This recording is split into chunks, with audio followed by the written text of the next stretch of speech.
Muhammad Haikal Rafiq. Then Nur Auni. Nur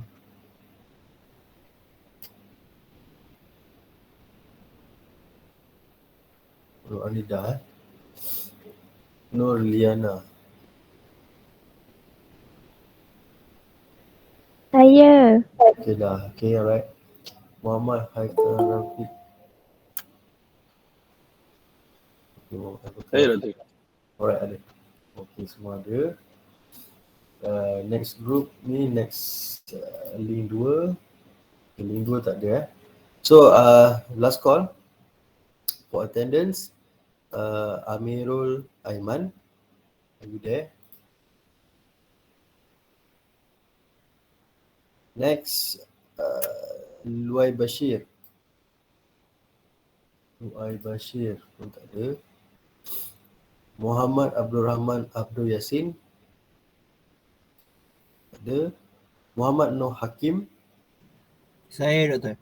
Alright. Muhammad Zulhizat. Muhammad Zulhizat. Tak ada. Dan Nurul Fatimah binti Helmi.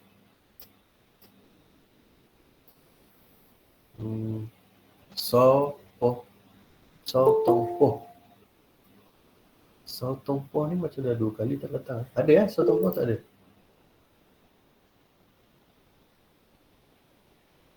Siti Nabila Huda, okey.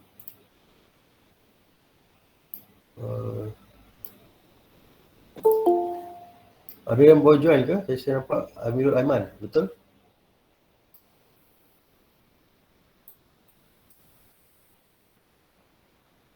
Amirul Aiman, okey. Dan ada lagi tak? Luai Bashir, Muhammad Abdul Rahman, Muhammad Zulhizat, Nurul Fatimah. Nurul Fatimah ada, okey. Saya rasa itu saja, cuma okey. Kita check dulu attendance. Dah nak final dah ni. Tinggal 3 minggu lagi. Minggu lepas ada masalah ke? Absent 1. So Tongpoh. Ada yang mengenali So Tongpoh?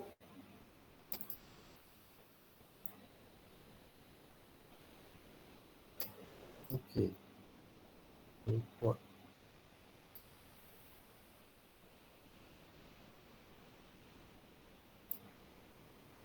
Kita review dulu attendance.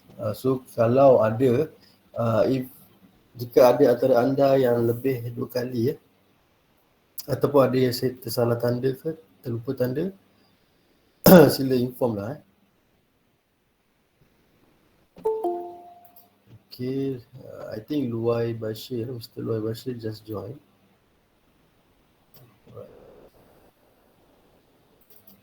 Mr. Luai Bashir, are you there?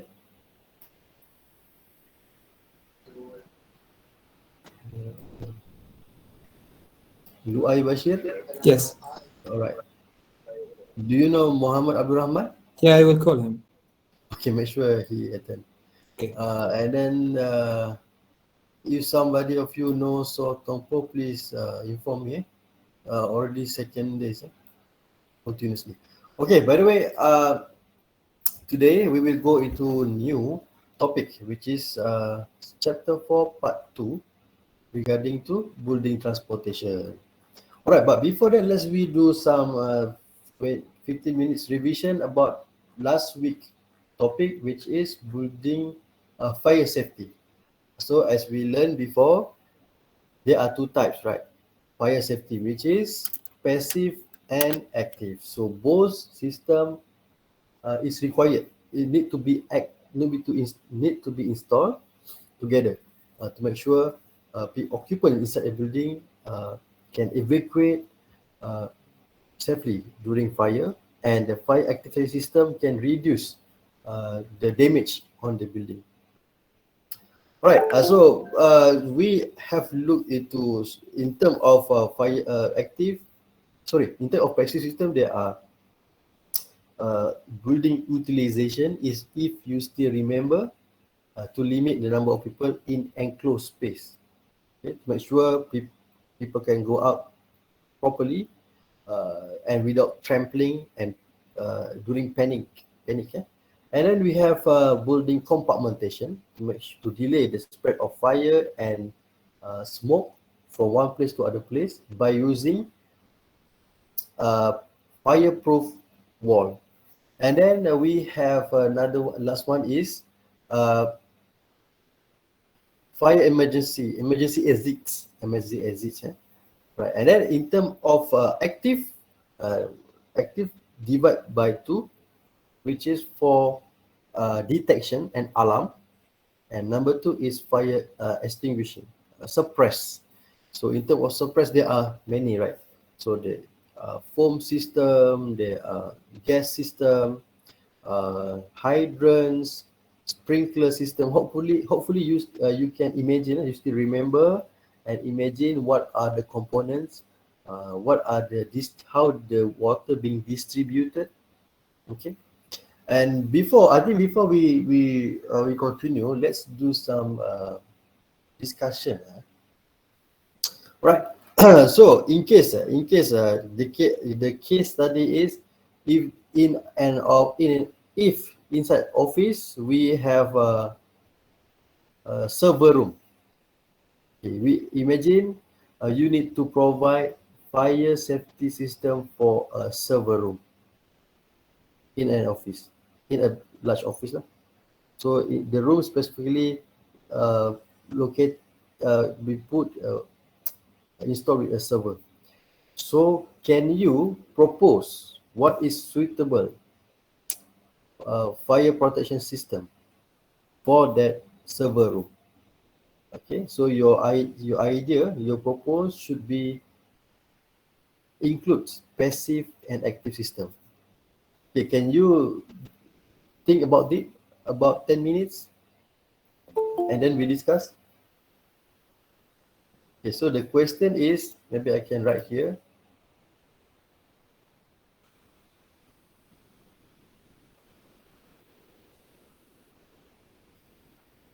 Okay, fire safety division. Right. What else? Suggest suitable fire protection system for an for a server room in a building. Okay, so you need to understand first. In server room, what is the appliances? What is the suitable firefighting agent? And then come out with the suitable uh, fire safety protection. So suggestion must include active and passive system. Right. I think 10 minutes, 10 minutes is enough. And then you can make your point and then let's discuss after that. So you can think about it and we discuss at 12, 2:25, something like that. Right?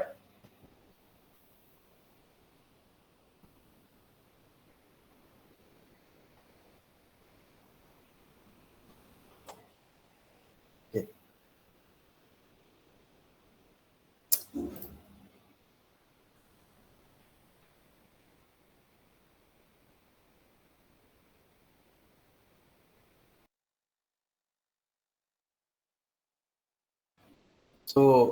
So orang-orang yang bertuah akan saya panggil lah.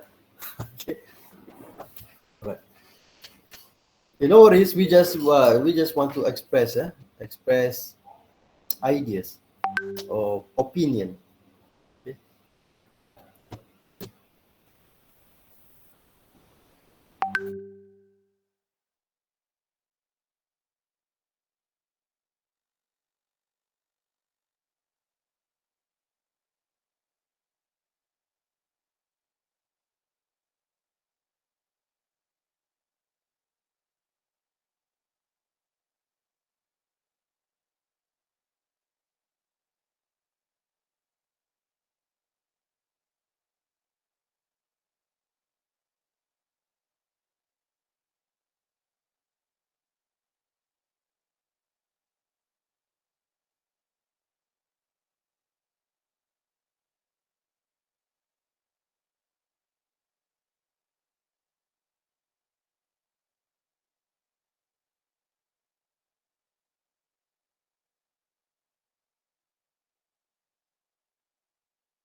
Okay, dah ada idea? Simple je kita punya discussion ni, agak-agak je apa yang perlu. There is no right or there is no wrong, but it is actually idea or suggestion. So of course, as I shared before, there is a standard building requirement. For example, depending on the type of the building, depending on the size of the building. So, in the building regulation, especially in Malaysia, is already state a guideline which one should be installed, right? But in case in this question, it is more likely recommendation based on these problems. Okay, do you have all right, I think okay, the best way is maybe you can share your answer in the chat box just in case, right? But not sure is it possible or not. All right, maybe we just hear one or two, three students idea. Okay, right, student number one. Biasa siapa ya? Alright, I start with Ahmad Nur Abid. Bahasa Melayu pun boleh, Ahmad. Ahmad Nur Abid. Ada dah? Ahmad.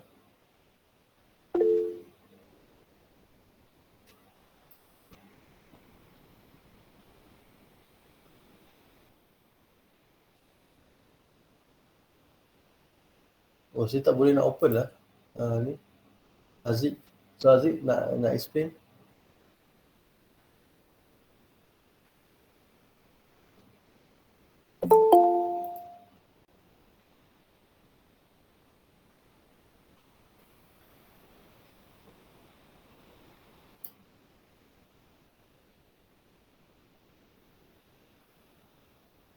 Ramai yang dah kan?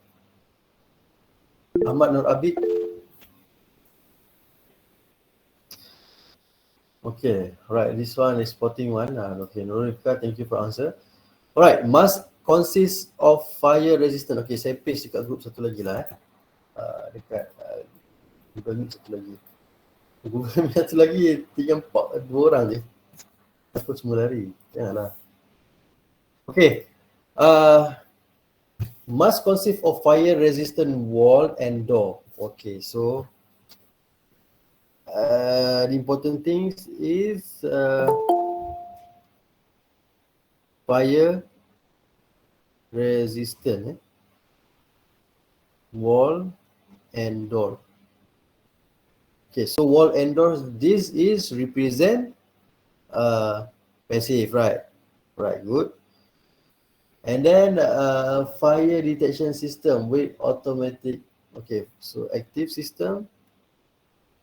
So active system, Nurul Rifka suggests automatic CO2. So gas system, alright. Or dry chemical. Dry chemical. Okay, dry chemical powder fire extinguisher. So this is portable one. Because fire class C. Alright, the reason because the fire is class C. Alright, correct. Good idea. But for my extend question, Rika, so CO2, between CO2 and the chemical portable fire extinguisher, which one is much more preferred between these two? Mana yang lebih you rasa sesuai?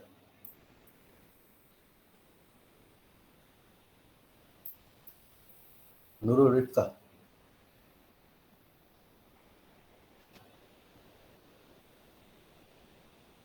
Portable. Okay, portable alright. Possible, portable, okay. Portable boleh. Alright, so recap.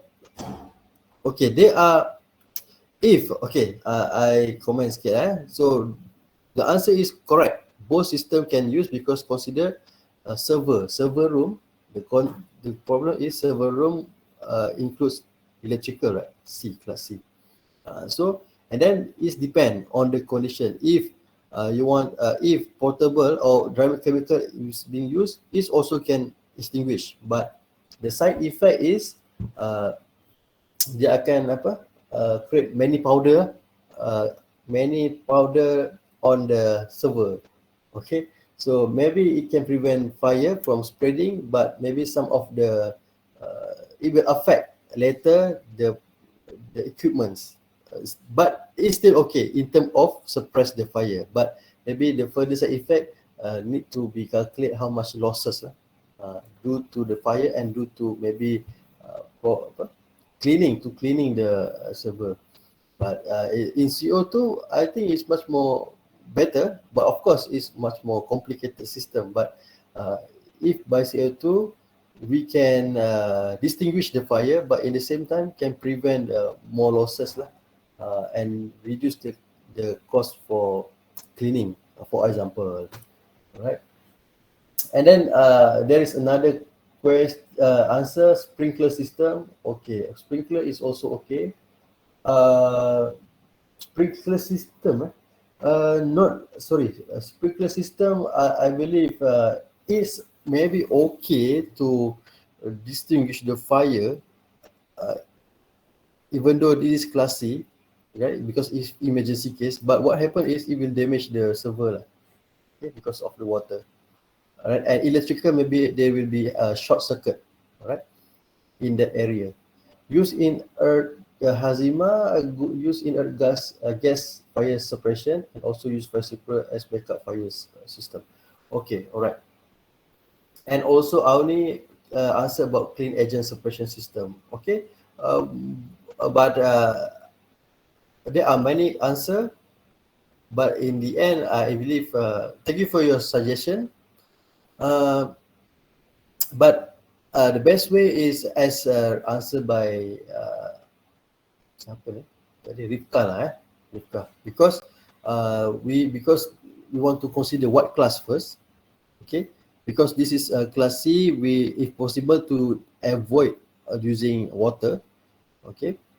And then therefore we can use fire portable chemical dry powder or CO2. But one more things that left here, I like the answer from Haikal, which is we need fire detection.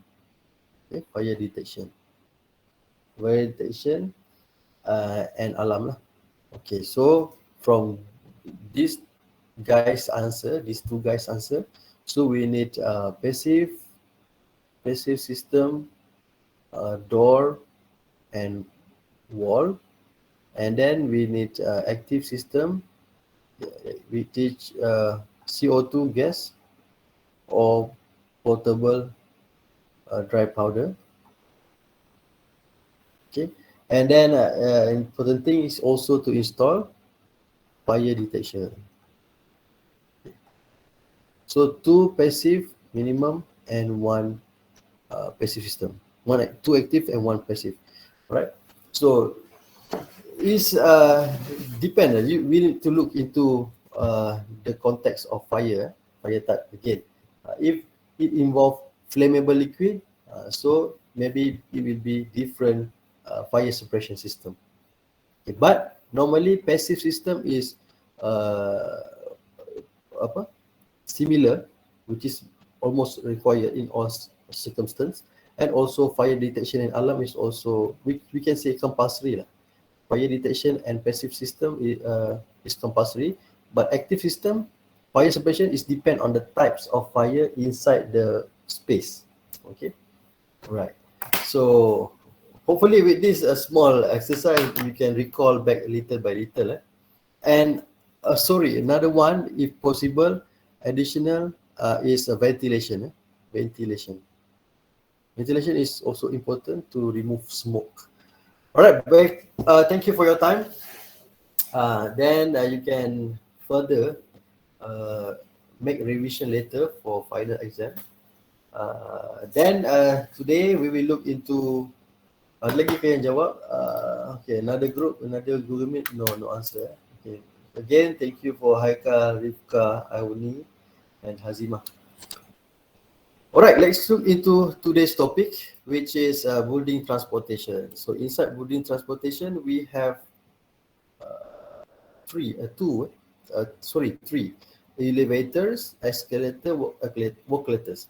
So we will go through briefly.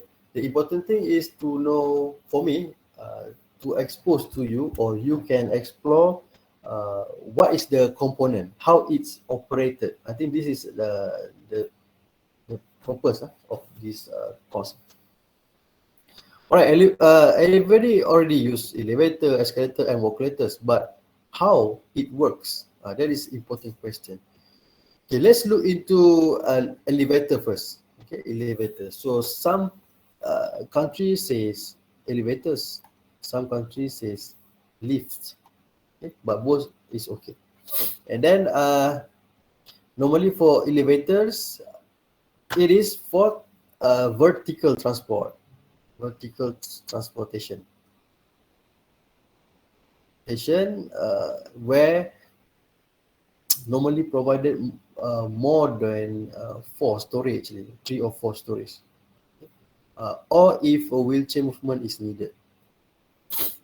Right, let's look into the elevator car types first. So when you want to use elevator, of course, we have the elevator car. We call it car, elevator car. So there are many types, especially categorized by its door. Some has one openings, some has both two openings, such as you can find in IKEA, or a place that sell goods, or a place that can make you go cross from one area to another area. And there is also uh, diagonal. Okay. So actually, elevator is not only for transporting building occupants, but also to transport goods. Okay. So in this slide, you can see this is quite old references, but the car size is depend on the capacity, design capacity, depend on the weight, number of person, and from here it can derive the size. Okay? Normally it depends on load.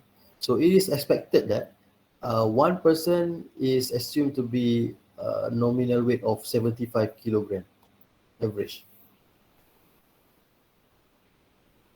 Okay, so in terms of dimension, this is the width, how they measure the width. This is depth, kedalaman. Okay, and height is the vertical from elevation. All right, and then previously in this course you need to student needs to design, but now we already exclude how to design. But what we want to consider during to consider capacity of elevator, normally we consider 25% of the population during 5 minute peak period. Okay, so elevator in a building, especially in office, so not the most people use elevator is during peak hours. Okay, so they expected during this 5 minute peak period, 25% of the population of the building will use, especially during morning, if this is office, morning and evening, during go to work and go back to work. Okay, and then the most important thing is to okay, besides that, during these peak hours, normally there will be a congestion. And then the important thing is to make sure arrangement. There are many arrangement or strategies to reduce peak hours congestion. So one of the method is by cul-de-sac arrangement. Cul-de-sac arrangement, where two lift doors on either side of walkway rather than line of four. Okay, so for example, cul-de-sac means the make arrangement face to face. Okay, in case normally normal layout is four lifts in a line. So what happened is people, in case of this is another wall, okay, so people need to, it's very congestion to go to all the lifts. But cul-de-sacs mean, in this, for example, in this restricted area, they make the four lifts facing face to face, so people can go to both direction. Okay? This mean by cul-de-sac. Okay, this is much more clearer picture of arrangement of cul-de-sac, which is it's allow uh, occupants to choose left or right, okay, compared to inline arrangement of lifts. So this is believed can reduce congestion. Okay. Another strategies to reduce congestion at peak hours. Congestion ni apa? Uh, kepadatan, congest, uh, orang ramai lah, apa, traffic lah, control traffic. So another one is zoning the elevator. So this is especially for high-rise building. So from the building, okay, its differentiate level, okay, is zoned. The lift being zoned. So one zone is for several level. Okay.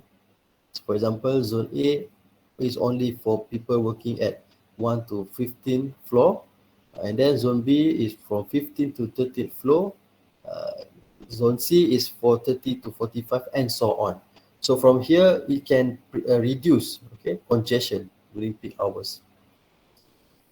Okay, there are some application you can see in the slide, and there also double deck. Okay, double deck means in one lift shaft there are two lifts. Okay, double deck. So one is even and one is odd level. Okay. Okay. So the main bank of lift is located at the center of the tower. All the main lifts are double deck, with the lower deck taking to even number. Sorry, the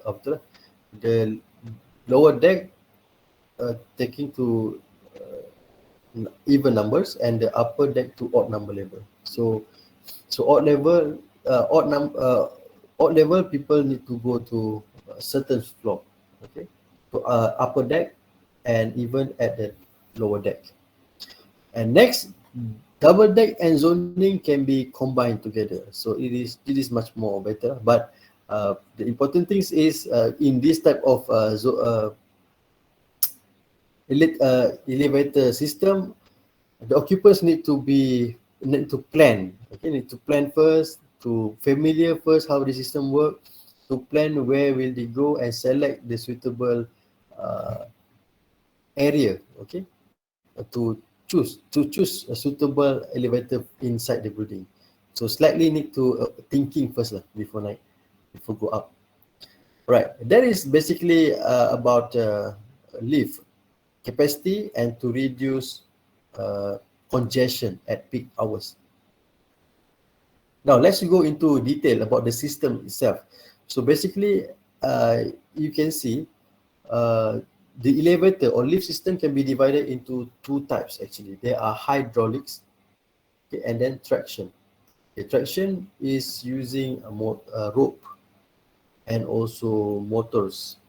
Okay, hydraulic they use plunge and also pump, and also hydraulic liquid.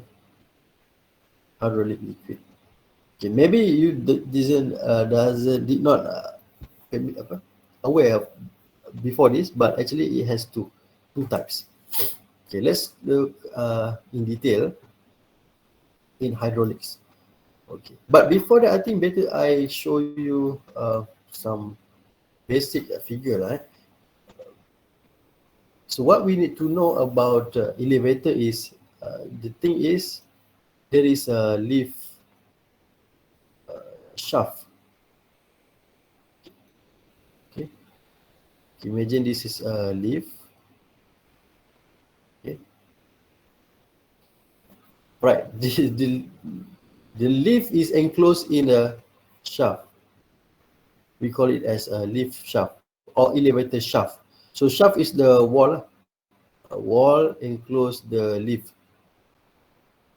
So the leaf shaft normally made by fire resistant material and also strong.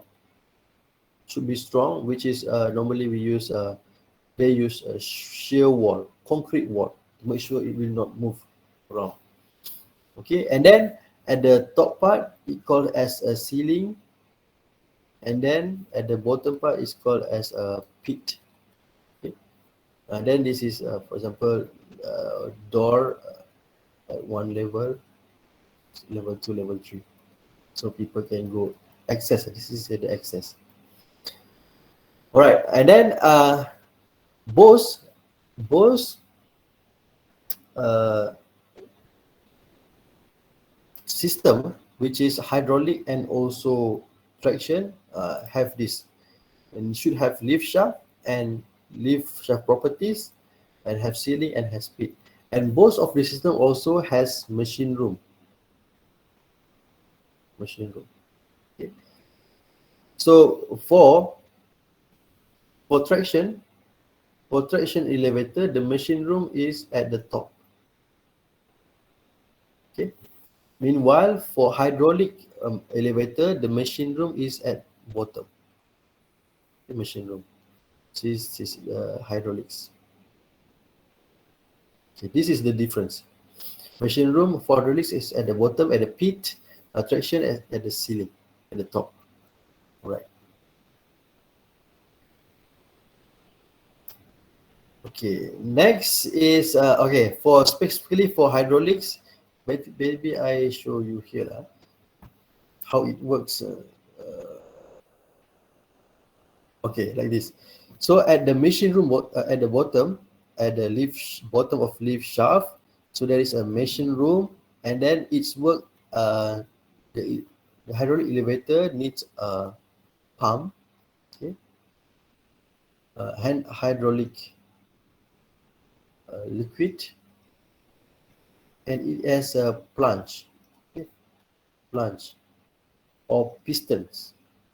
So the pump will push, okay, supply the liquid and push the piston up, and then the piston connected to the lift car, and the car will go up. This is how hydraulic elevator works, because it use hydraulic liquid, okay? Hydraulic fluid. Okay, so in detail it's look like this. Okay, so there, for example, there are 3-story, and then there is a hydraulic piston, and then shaft and car, and then inside the car has also ventilation, and inside the lift shaft also have ventilation. Okay, it's like this. All right. Meanwhile, in detail, hydraulic also can be divided further to be direct acting or suspended. Okay, so maybe I can summarize like this. Sini lah.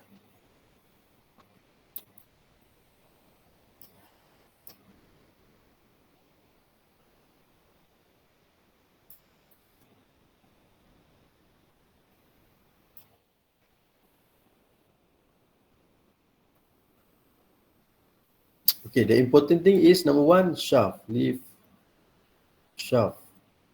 Okay, and then motor room.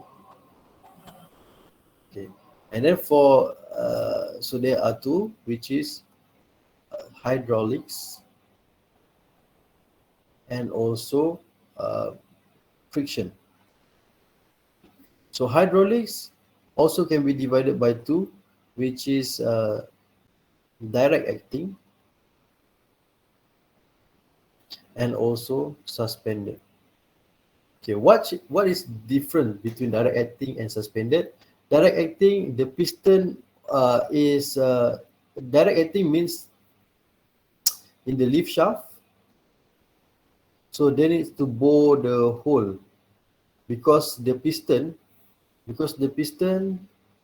length is similar to the height it can travel. So if for example the distance it can travel is maybe uh, sorry uh, 4 meter. Okay, for example it can travel 12 meter. Okay, the piston can travel 12 meter, and then so it means the hole is also need to be 12 meter.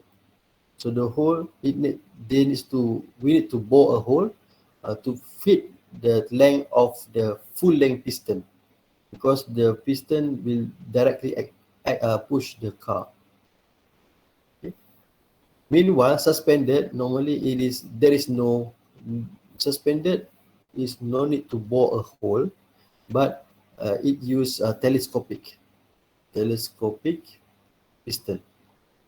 Okay, so it's only it can start from pit, okay, the pit, and it has a telescopic piston and in both direction, or a single or double.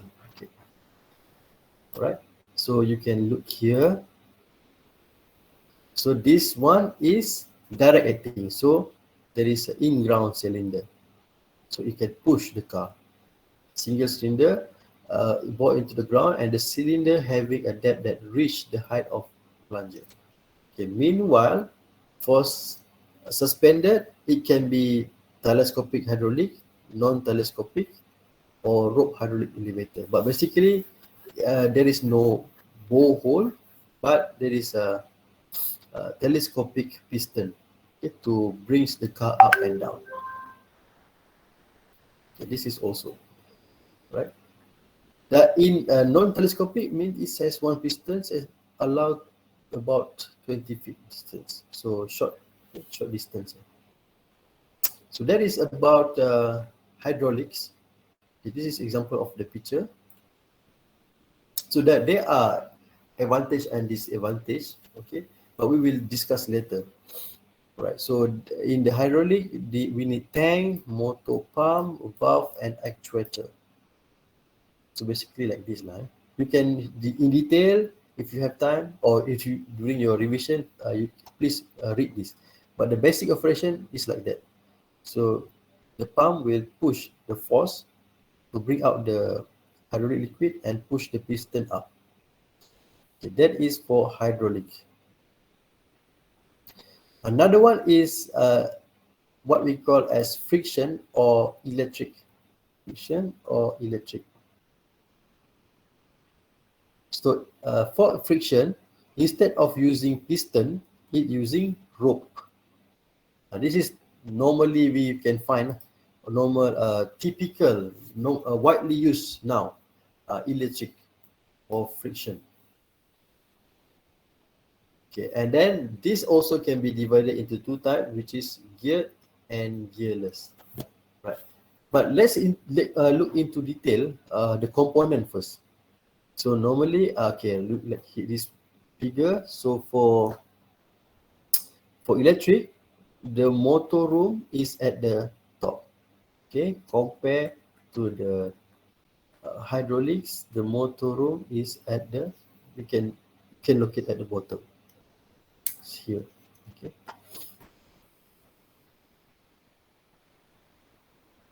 Next, what is inside for electric or friction? So it has rail, okay, guided rail, car guide rail, car guide rail and counterweight frame, and then counterweight rails, and then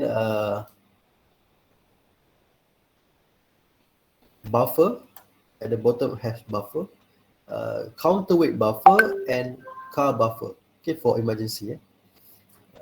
So you look like this. So let's look one by one. Maybe I can explain one by one. So again, firstly, it is about lift shaft and motor room. So for friction or electric, So item number 3, it has so okay, let's look into machine room. Machine room at the top. So machine room, at the machine room, it has of course it has a motor, and then it has motor and shift. Okay, what is shift? Shift is like a pulley. Okay, pulley. So it will bring the car and counterweight. Counterweight. Motor and shift, and then it has a drive unit and also has a control panel. Okay, this is at the top of the room. Okay, it has a motor, it has a shift, which has a drive, one small computer, not computer, some electronic, call it drive unit, and lastly one control panel. Okay, so motor and shift, of course, it is to move the car and uh, control counterweight. Drive unit is to control speed and movement, speed of movement of the motor. Meanwhile, control panel to control where is the level, okay? Level to stop. For example, the occupants push level 3. So the information will send to the control panel, and the control panel will send to the motors the location that will the lift will go, right? And then it has a guide rail. Guide rail. Guide rail is to guide the counterweight and also car. So as in this picture. So previously we discussed about this one. Machine room has drive, control cabinet, control panel, and somewhere here has a drive unit, and also in here also has, we call this a speed actuator or speed governor. I will explain later. Right. Now we finish here. So there are 3 components. Then when we go under, there is a guide rail. Okay, guide rail and also counterweight rail. So this rail will guide the car and also the counterweight. It will make the car and counterweight always in position during vertical movement. Okay, it's called car guide rail. Okay, and then we have a counterweight. The counterweight itself. Counterweight. Okay, pemberat. Counterweight. Counterweight, of course, the purpose is to reduce load on the count.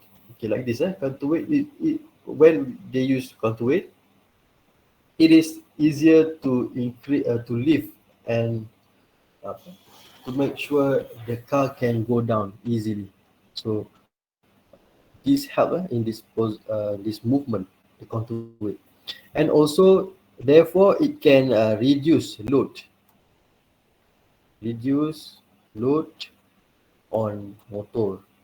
Okay, because using of pulley and counterweight, it can reduce the weight or loading to untuk mengangkat, to lift and to uh, melepaskan apa? Melepaskan car tu lah. Okay.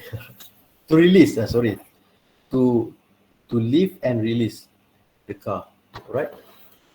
And then in the same time, the counterweight also help in braking, to brake the movement, and also to reduce strain on ropes. Because this system, compared to hydraulic, they use piston, but for friction they use rope, right? Steel rope. So counterweight is required to reduce strain on the ropes. That is counterweight. And then it has another things, guide shoes. Okay, guide shoes is also to guide counterweight and also car in their location. So normally guide shoes is attached to attached to a guide rail. You can take this name and you can Google after this, right? Let's see. So here, so near at the guide rail, it has guide shoes. And then another component, number 7, is sheath and motor itself. So sheath is actually a pulley, all right? Okay, and then the motor. And the motor actually can be two types, geared or gearless. So now we already go through section by section. At the top and the inside, and at the top have a sheath and motors. And then they have number 8, speed governor. Speed governor is located at here. It's near it at the shaft. At the sheath. At the sheath has a speed governor. Okay, the purpose is to limit the speed. Okay, to control speed governor, to control the speed of the sheath, to control the speed, especially if emergency cases lah. Okay, to because it has a speed limit, to limit the speed of the lift.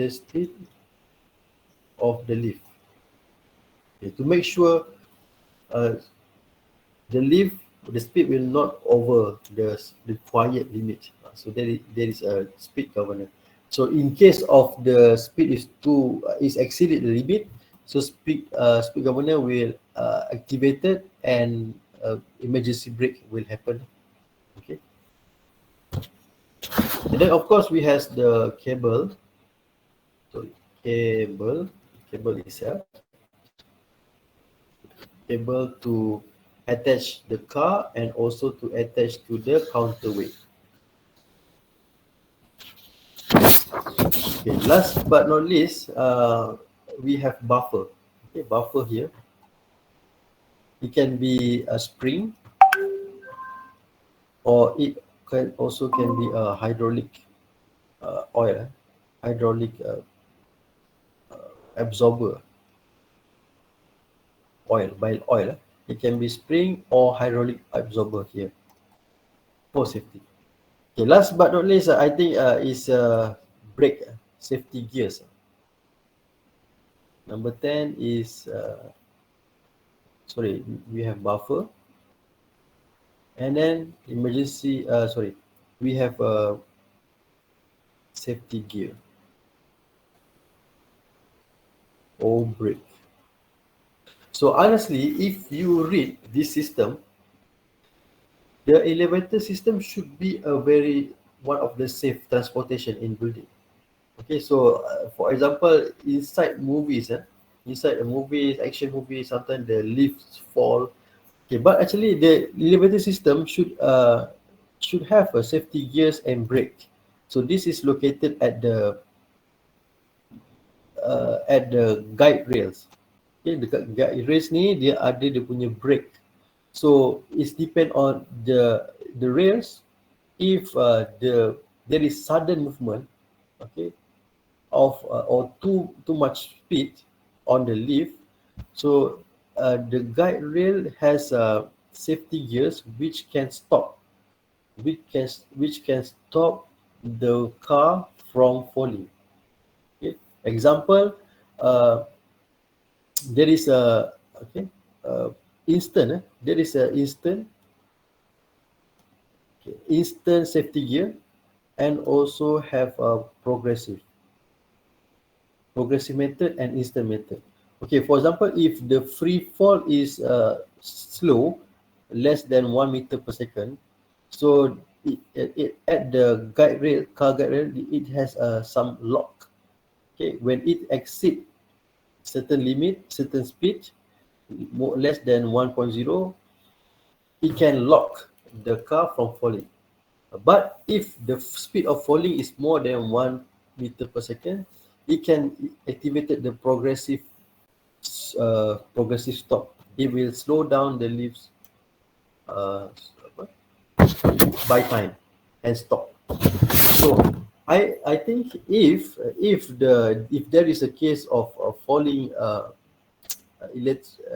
elevator car, so maybe something wrong happened with the guide rail and also the safety gears and brake.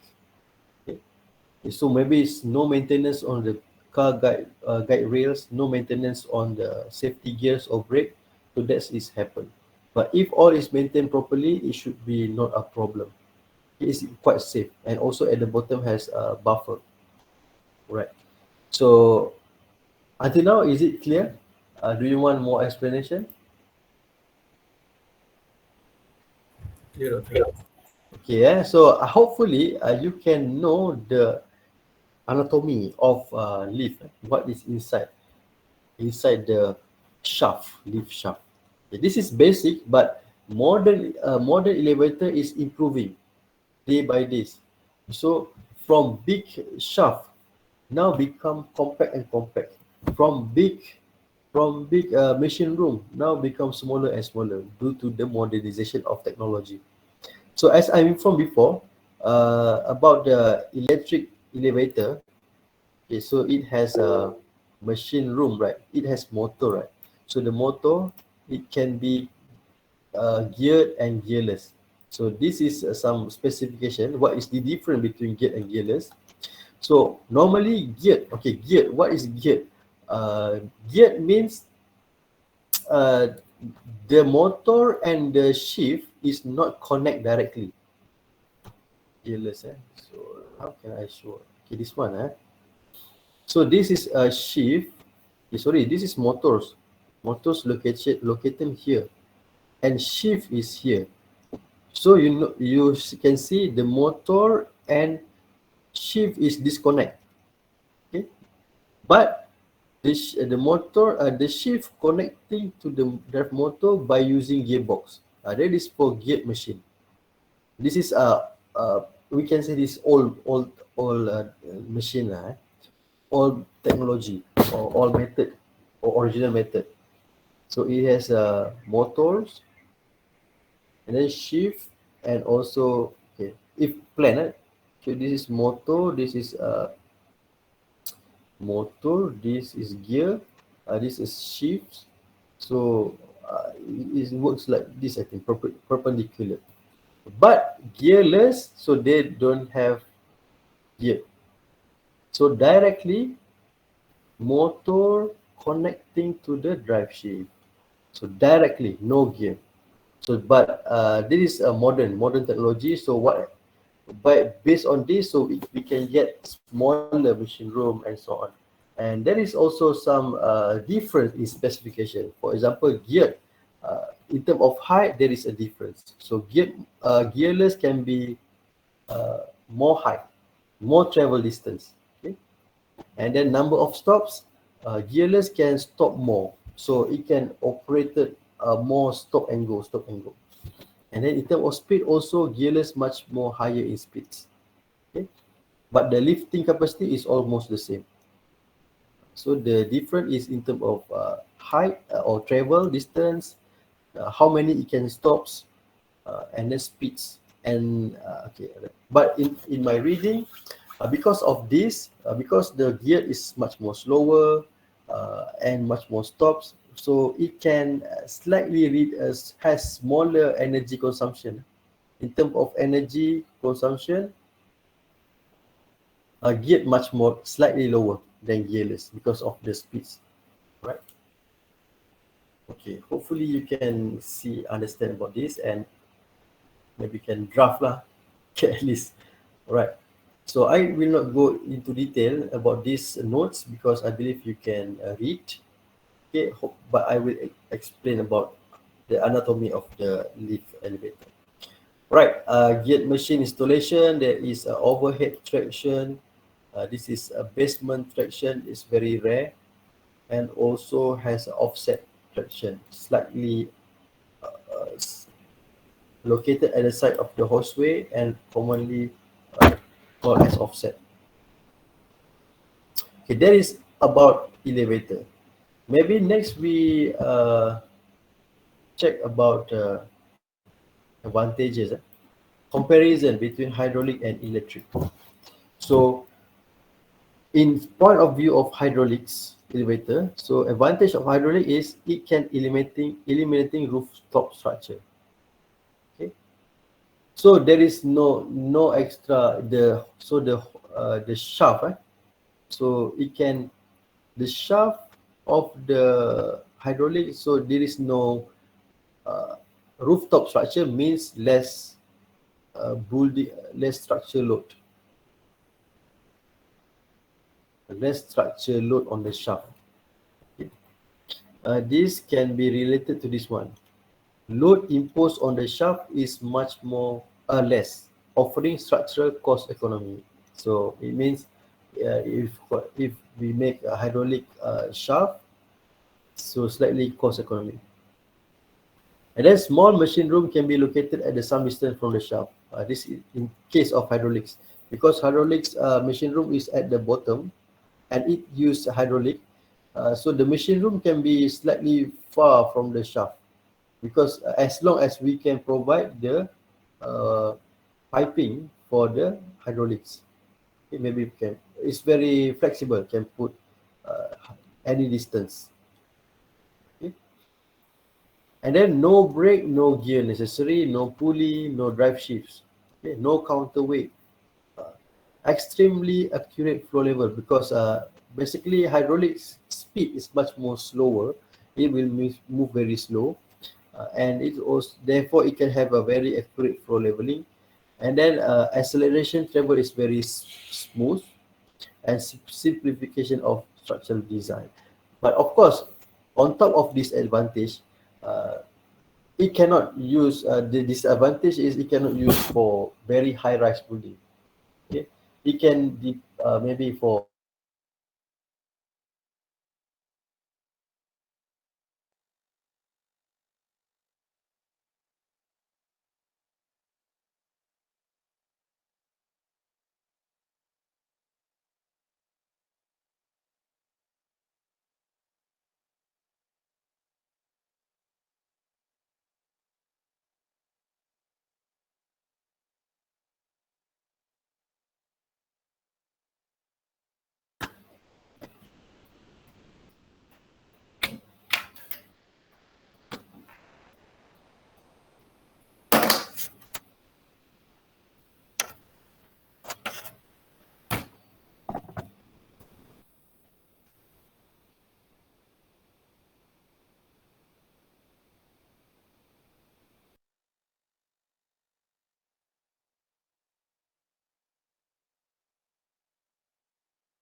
very sorry, yeah, I have internet disconnection.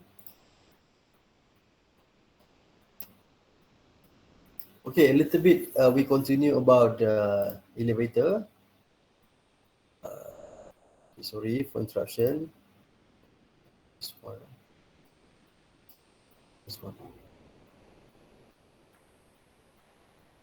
Okay, I think that's it. That's it. So hydraulic, in summary, for elevator, hydraulics and electrics has its own benefits.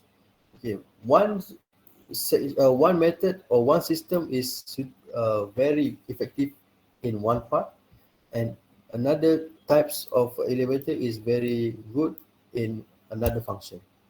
Okay, but at least you can know how uh, the elevator can be constructed. All right, we take a rest for 5 minutes first, and then we still have time, and we will go into escalator. All right, so take a rest for 5 minutes. Thank you.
Okay, semua masih ada ke? Okay, until now do you have any, ada tak apa-apa soalan ke? Perlukan penjelasan ke? Hari ni semua senyap pelajar. Saya perasan lah, lately this 1 or 2 weeks before, student participation dah berkurangan lah. Semua kursus. Adakah sebab kepenatan? Okay, tiada. Alright, okay lah. So, apa yang saya boleh bagi dalam masa 2 hours saya hanya boleh bagi guide lah apa yang boleh di-explore, and also simple slides. Okay, because in term of design and so on, it's much more complicated and not covered in this syllabus. But at least you know the components, and then especially as a civil engineer, we know what is elevator shaft, what is inside elevator shaft. Okay, what should we consider during constructing elevator shaft? The size must be accurate.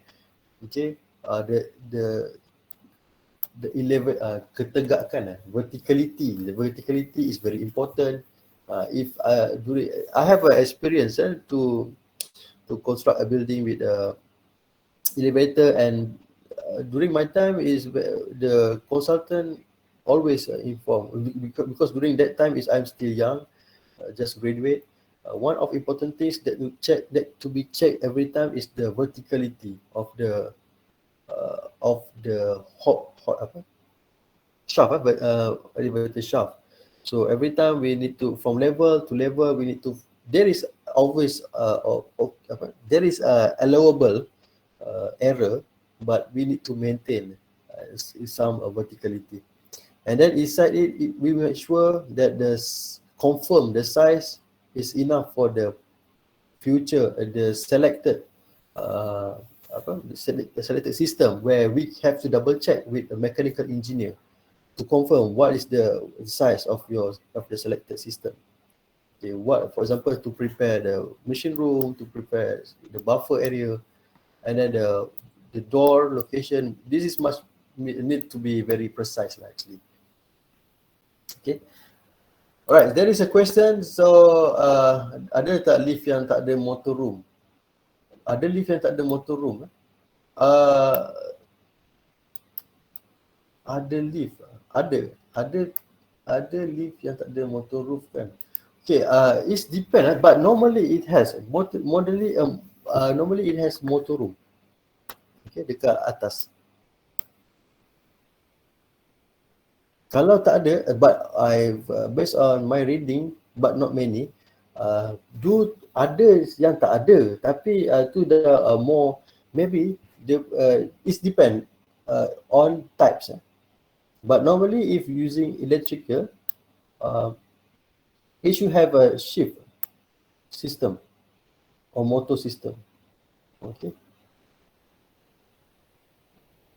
Kalau tak ada pun, dia disebabkan oleh sistem ni yang sangat compact dan kecil. So tak perlukan space yang besar lah. Tapi honestly, I don't have any idea if there is. Saya tak ada, saya belum explore lagi lift yang tak ada motor room. Kalau ada, you nak kongsi kan? Kalau you ada, you boleh kongsi juga. Basically ada dua lah. Mesti ada kat atas ni sebab at least nak letak control panel. And then several things lah kat atas ni. Saya sebenarnya doktor dulu sebelum masuk UTHM saya ada bekerja dengan syarikat lift dan eskalator. Okay. Okay. So dia ada projek tu dia letak motor tu atas I-beam je. Oh, letak beam je terus. Okay. So tak dia kira motor roomless lah. Motor roomless. So dia terus dekat atas ni structure dia pakai beam lah dia terus letak. So dia punya control panel semua dekat beam juga. Dekat control panel tu dia dekat luar. Kiranya bukan dekat dalam tu juga. Dalam tu just dia macam ada I-beam, ada benda motor. Tu, ada motor je. Okay, alright. So sebelum ni you civil civil diploma? Saya civil. Tapi saya Cuma you kerja dekat company lift. sekejap. Oh, Ada interesting. Okay, interesting. Okay, ada benda-benda apa yang you nak tambah atau perbetulkan saya yang salah? tak ada doktor. Saya cuma excited Right. bab Ataupun chat you nak tadi. catat cuma ini adalah basic lah, ni basic. Don't in case in case masa saya kerja construction dulu pun saya fokus dekat lift shaft ni je lah, construct lift shaft, and then all of the system is refer to mechanical engineer. At least we know we can confirm several things during installation lah, and preparation of the lift shaft. Okay. Alright, oh interesting. Okay, alright, letak IB. So hopefully yang lain boleh, you all boleh imagine dia letak motor atas I-beam saja. So hopefully you all can imagine where is location of I-beam, and then okay, so maybe this shaft is made by steel structure. Okay. Alright, last but not least, we have 20 minutes left. Let's go to another building transportation, which is escalator. So this is very straightforward. So I believe okay, just go into the anatomy of this one. So what is important to know? Normally we, from this figure, we only see the top part, right? Top. So we just go here and then going down or going up. So but in terms of the system itself, it has underground system. Okay, so basically it has what? It has handrail, of course we use it, and then it has steps, okay, and then it has a balustrade or this cermin, glass. Okay, so underneath the system is quite simple, where it needs one motor, normally located at the top, okay, top level, electric motor, and then it needs two gear.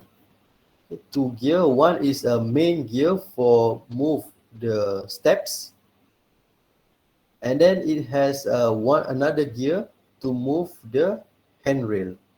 Okay, so the large gear for step will be connected to the handrail gear and move by one electric motor. So this is quite straightforward. So basically, at the steps, if we going to detail at the steps, it has a roller. What roller? At the bottom has roller, and at the upper side also have a roller. Okay. So roller function is to go through to the circulation, but as I mentioned before, there has a upper part roll and bottom roll. So the upper part roll is to maintain, to make sure at the inclination area it can provide steps, something like that. Okay, like this. So for safety features, normally it has a control, some emergency stop, okay, at the here, bottom landing, and sometimes at upper landing. Right, this is another example of cross section. This one, control. It has emergency stop, indicator lighting, and so on. So nowadays, the escalator system also have been going through modernization. So previously it's switched on continuously, but now it's already installed with in some condition, in some building, it has a motion sensor. So when there is a people near to the escalator, so it can activate. If no people use it will stop. All right. So elevators and escalators. So both is actually vertical transportation. Okay, but escalator travel between floor to travel between floors occur much rapidly in the lift. But traveling vertically in medium, elevator. Okay, let's go one by one. So what I want to say actually, elevator will provide fast transportation between level to level, but their capacity is limited.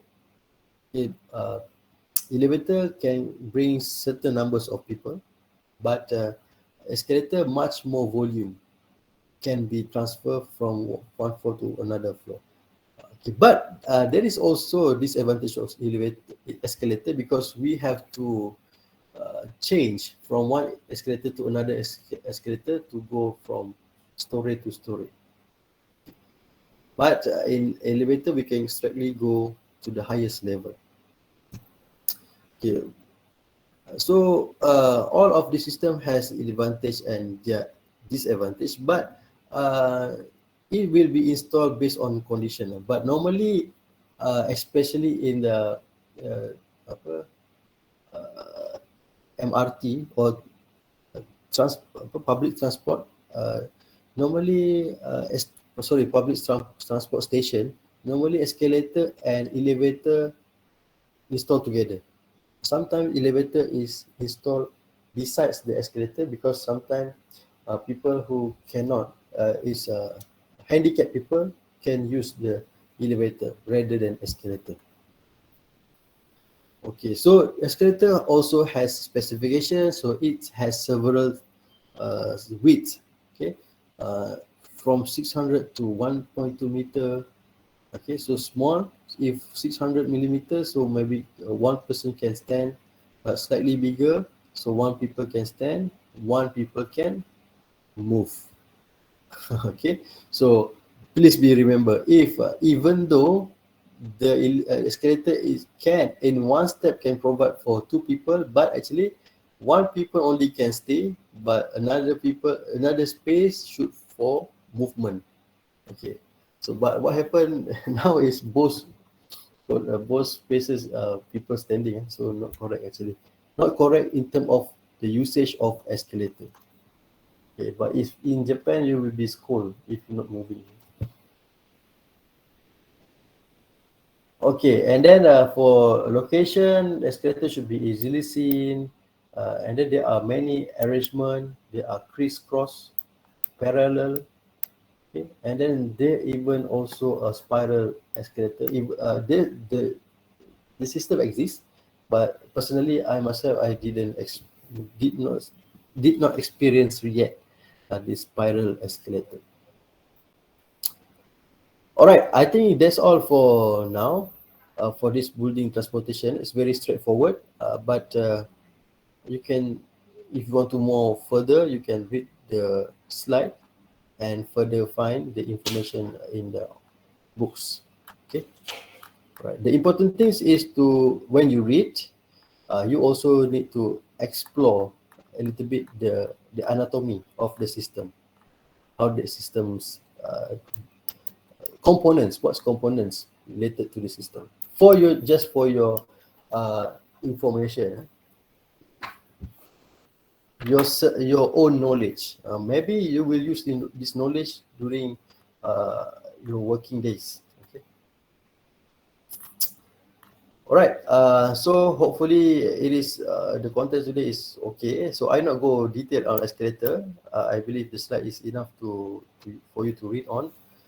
But what we have covered today is the type of elevator, okay, and then components of elevator, and then most of the important thing is the usage of elevator, how to prevent uh, apa, congestion at peak hours. So what is normally strategies that we can see, and lastly is escalator. What is the difference between escalator? No advantages and disadvantages. Right. All right. That is all for now. So if you still have time, maybe you can continue for your project. So next week we will go to electric chapter 5, electrical distribution. So basically we have now it's already week 11. So we have three more official weeks. So let's see, because some of weeks we ada hari cuti raya tak ganti lagi. So if cannot cover much, I will provide lecture video lah. But hopefully we can cover until at least introduction of water supply during the end of weeks of studies.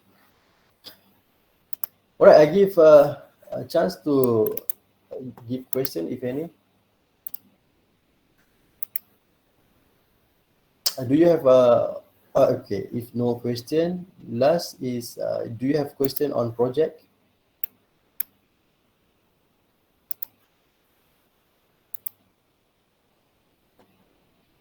Semua. Okay, so by this week you should already calculate capacity for air conditioner system. So there is I received some useful question before. Some students say some product unit shows in CFM, or some reference in calculation they use CFM, cubic feet per meter. So basically this is actually a flow rate Q, but in different units. So if you want, you can change from meter cube per second to CFM and vice versa. Okay. So in your calculation, you get Q, right? Q in meter cube per second. But if the product specification is in CFM, then you need to check what is your flow rate in terms of CFM and use this as a reference to choose product such as fan, something like that. Okay, and then similarly for air conditioning, after you calculate, and then you have a reference BTU, right? Okay, so from this you can check product specification which can meet the requirement. Okay, by the way, it is better to